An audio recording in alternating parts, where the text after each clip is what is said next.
एक हरी भरी घाटी में एक बकरी अपने नन्हे से बच्चे के साथ रहती थी। बच्चा बहुत शरारती था, हर वक्त खेलता कूदता, माँ की आवाजों पर कम ही ध्यान देता। एक दिन अचानक आसमान पर बादल छा गए, जोर का तूफान आया और बारिश की आवाज में बच्चा अपनी माँ से बिछड़ गया। माँ पागलों की तरह जंगल में अपने बच्चे को ढूंढती रही, लेकिन वह कहीं नहीं मिला।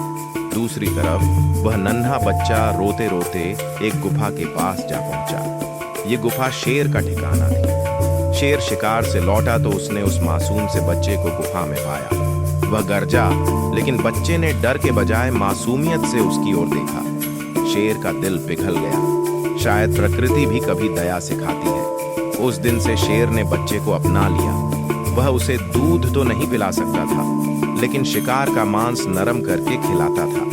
वह उसकी हिफाजत करता और रात में उसके पास ही सोता। जंगल के सारे जानवर हैरान थे। दुश्मनी की जगह अब प्यार ने ले ली थी। जब माँ को अपना बच्चा मिला तो शेर चुपचाप पीछे हट गया और उन्हें मिलते हुए देखा, और पहली बार उसकी आंखों में नमी थी।